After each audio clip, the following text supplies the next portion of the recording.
এই সামনে সামনে সামনে সামনে রাখো রাখো রাখো রাখো হ্যাঁ হ্যাঁ হ্যাঁ ওকে। এখানে কেন? কারণ আমার ইন্টারভিউ আছে। কিসের ইন্টারভিউ? চাকরির ইন্টারভিউ। তুমি ইন্টারভিউ দিতে আসবে, আমাকে তো বলো নাই। তোমাকে বলে তুমি আসতে দিতা? একে তো তুমি কারো আন্ডারে কোনোদিন চাকরি করবা না, আর তার মধ্যে যদি শুনতে যে আমি চাকরি করব কোনোদিন আসতে দিতা না, এই জন্য বলিনি। অবশ্যই আমি কারো আন্ডারে কাজ করবো না, আমার বউ কারো আন্ডারে কাজ করবে। এই যে এক্স্যাক্টলি তোমাদের ছেলেদের না এটা একটা সমস্যা। বিয়ে করার সময় ঠিকই বউ বিয়ে করে বাসায় নিয়ে আসবা, আর বউর যত ইচ্ছা আকাঙ্ক্ষা চাহিদা থাকবে সব কিছু মাটি চাপা দিয়ে দিবা, আর তোমাদের ছেলেদের যত ইচ্ছা শক্তি আছে সব তার উপর চাপাই দিবা। কেন? ভাই কষ্ট করে পড়াশোনা করছি, জীবনে অনেক বড় সময় পার করছি পড়াশোনা করতে করতে। এখন এসে আমি সারাক্ষণে রান্না বান্না করে সংসার পার করতে পারবো না। আমি পড়াশোনা করছি, জব করি, এটা আমার ইচ্ছা ছিল। আর ভাই প্রত্যেকটা মানুষের চিন্তা ভাবনা আলাদা থাকবে, এটাই খুব স্বাভাবিক। তুমি তোমার মতো ভাবো যে তুমি জব করবো না, তারা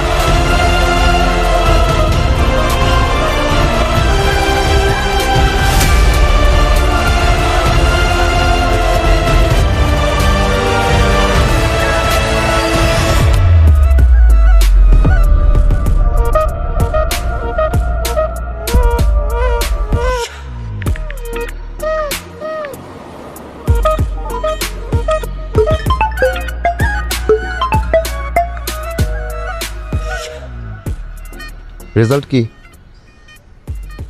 কিসের ইন্টারভিউয়ের। এটা তোমার জেনে কি লাভ? তুমি না জব পছন্দ করো না? আমি ভেবে দেখলাম তুমি রাইট। আসলে আমরা ছেলেরা নিজেদের ইচ্ছাটাকে বেশি প্রাধান্য দিই, আর এটা নিজেদের বউদের উপর চাপায় ফেলি। এটা ঠিক না। আসলে সবারই তো একটা ইচ্ছা থাকে, স্বপ্ন থাকে।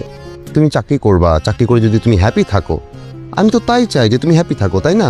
অবশ্যই তুমি চাকরি করবা। ওকে, বুঝতে পারার জন্য ধন্যবাদ। এখন চলো, মিষ্টি কিনতে হবে। মিষ্টি? চাকরি হয়েছে। কনগ্রাচুলেশনস। শাবাশ। চলো। হ্যাঁ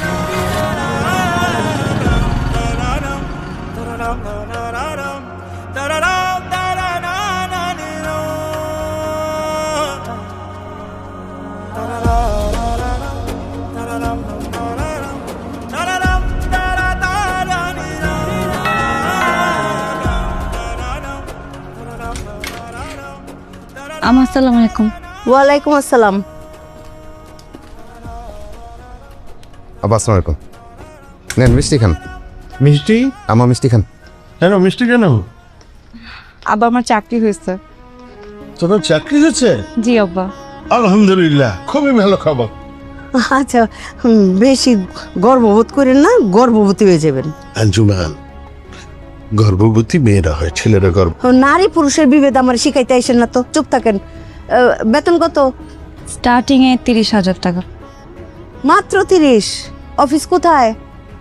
আমার ধানমন্ডিতে। হ্যাঁ, দুপুরে লাঞ্চ দিবে?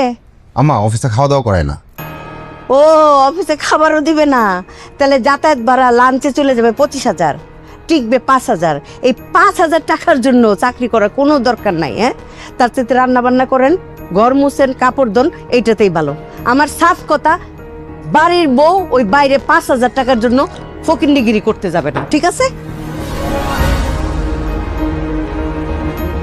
শোনো বৌমা, শাশুড়ি বলতে মন খারাপ করে দিবে। শুরু করো, বিসমিল্লাহ, আলহামদুলিল্লাহ। ঠিক আছে? দোয়া করবেন বাবা। যা, এটা নিয়ে যাও।